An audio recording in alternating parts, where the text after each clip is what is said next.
And I'm here on the couch with Alec, also known as Noisia from Avant Gaming CSGO roster. How are you feeling today, friend? Yeah, I'm feeling good, man. You feeling good? We've just had you play from Australian Esports Masters this weekend. Unfortunately, the boys and yourself didn't play too well, and we've come out a little lower than expected in the results. How are you feeling about how the team did?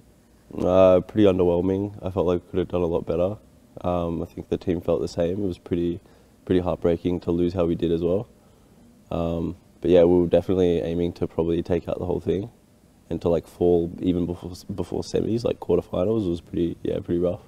Do you feel that it was individual performance? Was it roster, or is it a combination of things at the moment for Avant? Yeah, I don't think you can pinpoint one thing. Like, people probably want to scapegoat like maybe like one or more people, like, you know, like particular issues, like more like they're having the majority of the way. But I don't think like one or like, you know, even two things. Because I think there's multiple factors that contributed to us like not being able to perform. I think that's like an ongoing thing as well. Yeah, so it's going to take time to resolve that. I don't think there's any quick fix. I don't think one person is necessarily to blame. So there's no quick fix about it. Yeah. I think it's a good mindset moving forward. I'm sure we'll see you guys improve. But you guys have just come back from China. Tell me a little bit about that massive trip. Yeah, no, it was a lot of fun. It was great to go to China. I haven't been before. The food was really good until we came back. But yeah, no, it was a good experience. Definitely a lot different to our last trip in Malaysia. So it was great to see like the differences in like Asian cultures. Yeah. I heard there was an interesting method of relaxation on the plane. Oh yeah. We did some Tai Chi. On the plane? Yeah, on the plane, like in our seats. And right. They showed us like how to do it in your seat, but then they also showed us how they do it like standing up. So like it was like sort of modified that you could do it on the plane, but it was like, yeah, they didn't believe us, the Melbourne boys, because they were in a different plane. Yeah. And we told them that we did Tai Chi on the plane. They're like, what are you talking about? Because it was only on our plane. Because I think we were like in a holding pattern, you know, like we had time, so they're like, oh, let's do Tai Chi to like calm them down. So it's a bit of this on the plane? Yeah. Just sit in your seat? A lot of like breathing, like inhale, exhale, like movement, like slow movements, like to get you relaxed, I guess. So is that coming into what you boys are now doing at LAN as well? Just getting ready, prepared We're for saying games? We should take tac pauses and literally just do Tai Chi, but we thought it's probably not viable because it's like 30-second pauses. Like it's very slow like movement, so you can't actually use that form of relaxation really. What you could get one of the boys, just sit there, and he's get the timeouts strung together so you can have like all three timeouts all at once, mid-time, and then get it moving, get the... Yeah, it felt like we were using tax like that anyway. Like we weren't using just 30 seconds, we were using like a minute, or like a minute 30, like in lumps. So we probably could, if we wanted to. Yeah, I think we could. Yeah. So other than the Tai Chi on the plane, you obviously went over for a reason. Tell us more about what the actual point of this trip was. Yeah, we were there primarily for like a boot camp against like a lot of the Chinese teams. Because I felt like, even though we were going to China, it sort of worked with like what we were strong and weak against. I feel like we, in the past, were like weaker to that like aggressive play style. So it was, I think like a Chinese boot camp or like an Asian boot camp is like way more like effective in this scene than like an EU boot camp. Like I don't think, like it'd still be great because you like learn like a really strong play style. Like, you know how to play against like a really strong play style. Like EU teams have been really dominant. But I think like the Asian scene for us has been like a much harder counter. Like that aggressive play style is something that we always struggle against. So like to be able to verse like the top teams in that sort of play style was like really beneficial.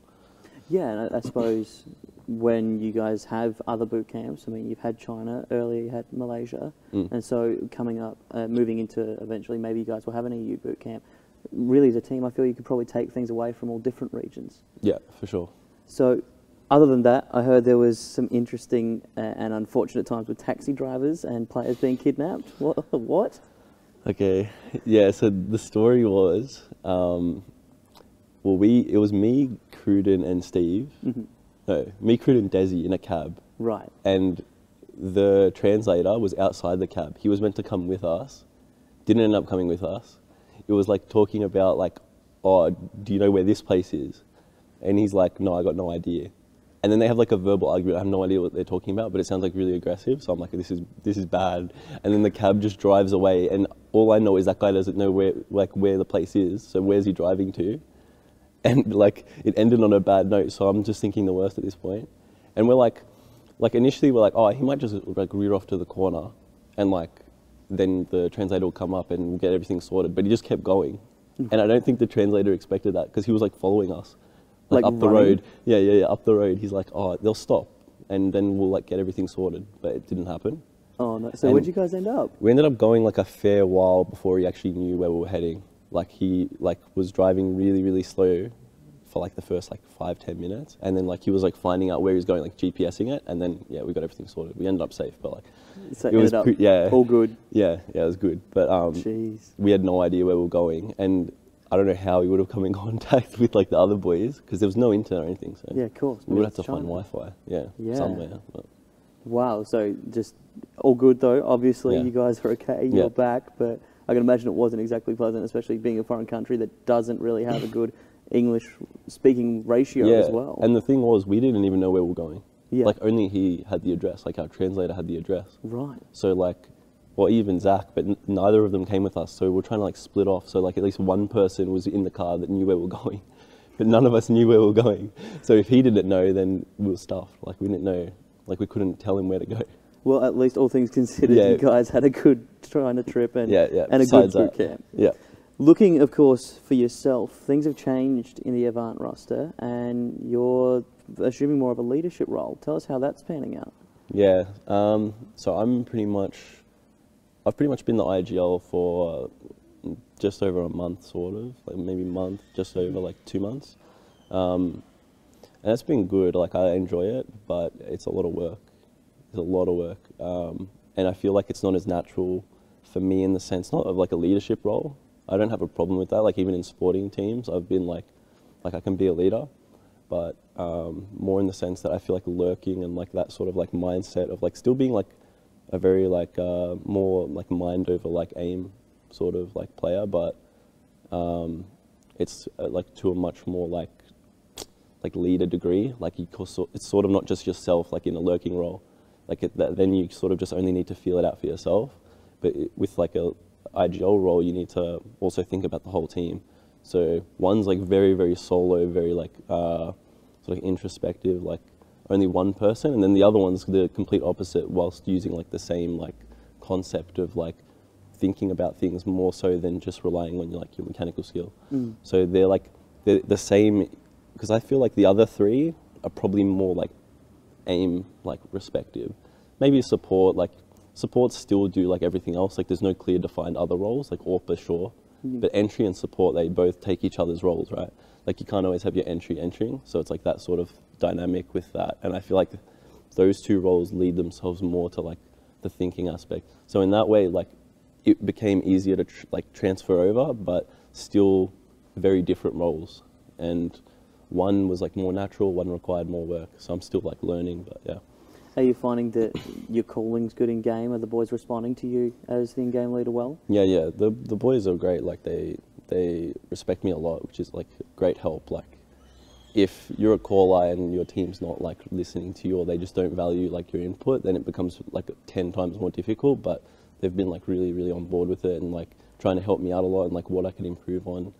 I'm always asking them like, is this good? What are my strengths and my weaknesses? What can I improve on? Like, do I feel like I'm using you well enough? Like, do you want me to like move things around? Like, can I use you better? So I'm always thinking about like, how can I use them better? Am I doing the best I can for them, you know? Because they'll know before I know, like in themselves, like if like I'm doing the best by them. So that's great feedback, I think. And if those boys are giving you the feedback, I think that's the difference between being a leader and being a boss. Is that it's a relationship you have to fill out with the boys, that you're filling a role here, but you guys are all on the same level together, yeah? Yeah. Good. Looking at why that decision's come through for you now to move to IGL, what are the main influences, why the change up? Because you guys have gone through a couple of changes for callers in the roster. Yeah. We felt like we needed a bit of a change. The calling, I remember when we first changed, it felt like we had this like insane edge on people, because when you switch calling styles, if you have two different calling styles, because I remember, because we had Cruden calling before, right? He had like a very aggressive calling style. Mine's like a lot more methodical, slower. I can still like switch it up, of course, and he could as well. He didn't always just be purely aggressive, but his instinct was a lot like quicker, a lot faster. It felt like more of like an Athletico type play style, you know. So in that sense, it like caught a lot of teams off guard. So it was great in that respect, but primarily, I don't know. He sort of felt like it wasn't really for him. He felt like he was more needed in other roles, and that role really, like, he wasn't really excelling in that role, and he felt more comfortable playing in a different role. So we sort of accommodated for Cruden, which was fine. Like, I was happy to take on board the role, but it just meant moving things around and like investing time in other places. So it did set us back a bit, but overall, I think the actual switch up also propelled us forward, because when you switch up roles, the dynamic changes. So that also can catch people off guard. Give you that unpredictability as well. Yeah. So even though it's a setback, it's still advantageous in a way. And we touched on the relationship and the synergy earlier on between you guys in the team, and how that's affected your AEM results.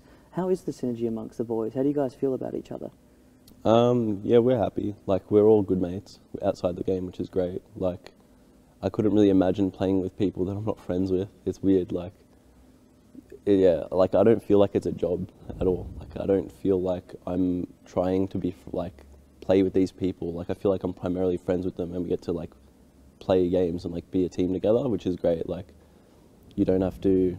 It makes everything a lot easier if you don't have to try. You know, everything just clicks, which is like what you want, I think. That's good. Does it make it hard though when you were looking at changes moving forward? You're looking at trying to fix the team up and get your results back up high again.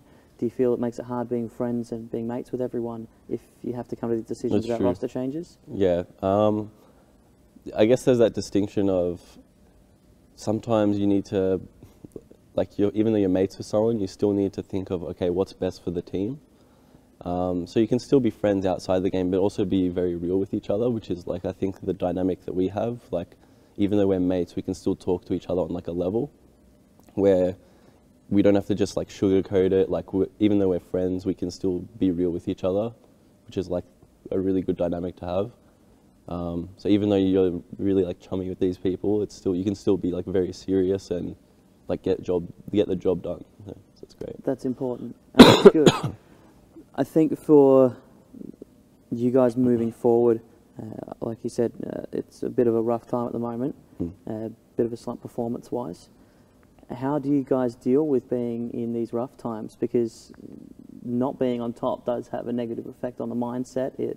You guys would be feeling pretty unhappy or I assume unsatisfied with where you are at the moment. How do you guys work through that together as a team? I guess we just try to talk it out after every sort of, sorry. Oh, good. A bit under the weather. Yeah, feeling it. Yeah. No, I guess we just have to talk it out after every incident that happens and just not let it build. I think that's the worst thing you can do, is just let that eat at people and like don't get the issues ironed out. But as soon as we talk about it, find a resolve, then everything's like fine. But yeah, you don't want to let things fester into something more than they are. Like, most of the problems are very, very manageable, so like you don't need to do anything crazy. It's just about like sitting down, talking about it, finding a solution, and then acting on it. Like, it's not really, it's never that difficult. So as you look to make these improvements and get the boys back on top, what's the plan moving forward for the next few months? No real immediate changes. Now that we have made a roster change, though, we will have to find a fifth. So that's like one thing that's going to be like a pretty big task with like the players that are available. But other than that, there's no like real major changes. It's just little tweaks. I feel like once we have that solid fifth though, then everything will lift. I don't think it's like really with us for like a gameplay thing, like between us individually. It's more like we need that confidence with like a good fifth and then create the team that we had before, you know? Yeah, I think it's just that fifth dynamic. I don't think with us four there's really much to change. I think that's having more of an input on us than like ourselves on us. You know what I mean? Yeah, I get that. And I think moving forward, you guys, it's a strong knit team at Avant, and that much I know and I feel. Other rosters, it's a whole heap of guys, 5 boys that are playing this game and playing at a high level, but this synergy that you guys have just seems to be tight, and I think that at the end of the day, that's what's going to be pushing you guys forward, yeah? Yep, exactly. Good. What about management though? How is Avant as an org? Because you guys have been there for a while now. You've got Zach, who is self-proclaimed the best manager in the region for CS teams. What do you feel about Zach, and how do the boys feel? Yeah, no, I think Zach's been great. Avant's been great. We've been able to go to every event that we've pretty much qualified for or been invited to, which is like fantastic. We've had international trips. We have signed with them twice, which is something to say. We wouldn't have gone back if they weren't any good. So that's great. And yeah, like they've been super welcoming with the new guys from X5 before, so they all meshed well. They had no problems like fitting in. Like for us, it was just going back to like where we started, and we were like, oh, we don't know how they're gonna be like coming into this new environment, but they were like super welcoming and like, yeah, they accommodated really well, which was great. Good. I hear Dash has some fun with you boys in TeamSpeak though. With a soundboard. Apparently there's some good sound bites. You got a couple of favourites of Dash's? Yeah. He gets us at the most unexpected times as well. There's some gold ones in there. He could probably, if he made it an app, he could probably make some money. I'm not even kidding. You reckon? There's some good stuff in there. We should just get like a CGP tier, a CSGO OT app, right? Yeah. A whole heap of sound bites. We could get Matt CD on a whole heap of those as well. Yeah, definitely. Just from this weekend. Yeah. There's enough in there. You could probably have like a season 1 app just for Matt CD and keep rolling them out every season, yeah? So what about you boys? Any memorable moments from scrims? From scrims? Or just sitting in TS in general? Oh, right. Yeah. Oh, memorable moment. Oh, God. Or who cops it the most in TeamSpeak? Who is like? Cause everyone's got that SK one guy. cops it a lot. Yeah. I'd probably SK just because he's the most vocal in the team. So like, there's a lot of like yelling sound bites and stuff. Like of him just like being caught sort of candid, like just yelling in a game or something. So like his things are very like on the fly. So you'll just find these little great bites of like sound bites of him, like just being like very passionate about whatever he's doing. Perfect. And then Zach's waiting in the wings to hit record. And you're like, wait, he was recording that. And then he just has it, you know? It's perfect. Well, that's it from me, my friend. Thank you so much for joining me on the couch. It's been good to get a bit of insight into you and the team as well. And I wish you all the best for the future. Thanks, man. It's been great being here.